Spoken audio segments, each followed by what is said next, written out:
రాష్ట్ర ప్రభుత్వం ఎన్నో సంక్షేమ పథకాలు ప్రవేశపెట్టి అభివృద్ధి కార్యక్రమాలతో ముందుకు వెళ్తుంటే బీఆర్ఎస్ బీజేపీ పార్టీలు తప్పుడు ప్రచారం చేస్తున్నాయని మంత్రి పొన్నం ప్రభాకర్ ధ్వజమెత్తారు. కేంద్రంలో ఓటు చోరీ అంశాన్ని రాహుల్ గాంధీ లేవనెత్తారని, ఇక్కడ బీజేపీ బీఆర్ఎస్ కలిసి డైవర్షన్ పాలిటిక్స్ చేస్తూ ఓటు చోరీపై మాట్లాడుతున్నారని మండిపడ్డారు.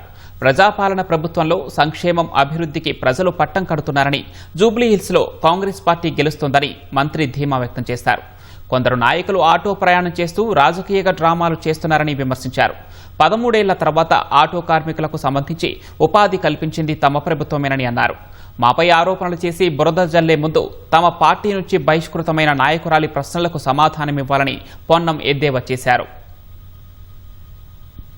10 సంవత్సరాలు కేంద్రంలో రాష్ట్రంలో అధికారంలో ఉన్న వీళ్లు కొత్త విచిత్రంగా మరి ఓటు చోరీ మీద మాట్లాడుతా ఉన్నారు. నిన్న మొన్న ఆటోలకు సంబంధించి పెద్ద పెద్ద మనుషులు ఆటోలో ఎక్కి ప్రయాణం చేస్తా ఉన్నారు. కనీసం కొత్త వాళ్ళు ఉపాధి ఆటో కార్మికులుగా ఆటో వాళ్ళుగా వాళ్ళ కుటుంబాలను నడుపుకునే అవకాశాన్ని కూడా మీరు ఇవ్వలే.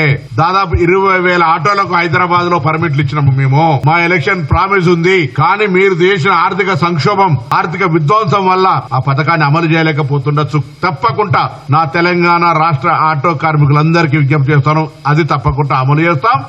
మీకు సంవత్సరానికి 12,000 రూపాయలు ఇచ్చే వాగ్దానం పట్ల మాకు చిత్తశుద్ధి ఉంది. టీఆర్ఎస్ పార్టీ బహిష్కృత నేత అడుగుతున్నటువంటి ప్రశ్నలకు జవాబు చెప్పిన తర్వాతనే జూబ్లీహిల్స్ ఓటు అడగేటువంటి హక్కును తీసుకోమని కోరుతా ఉన్నా. మీ పార్టీ నాయకురాలు చెప్తుంది మీ పార్టీ మొత్తంగా అవినీతి మయమైపోయిందని చెప్తా ఉన్నటువంటి పరిస్థితి.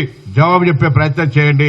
బై ఎలక్షన్ లో 10 సంవత్సరాల మీ అధికార పార్టీ, 2 సంవత్సరాల మా అధికార పార్టీ ఏం చేసిందో చర్చకు అవకాశం లేకుండా ఈ రోజు ప్రజలను మభ్యపెట్టే ప్రయత్నం చేస్తున్నారు. కానీ ప్రజలు చైతన్యవంతులు. జూబ్లీహిల్స్ ప్రజలు, కంటోన్మెంట్ ప్రజలను ఉదాహరణ తీసుకొని అక్కడ కాంగ్రెస్ ను గెలిపించబోతున్నారనే మాట కూడా ఈ సందర్భంగా మనం చేస్తా ఉన్నాం.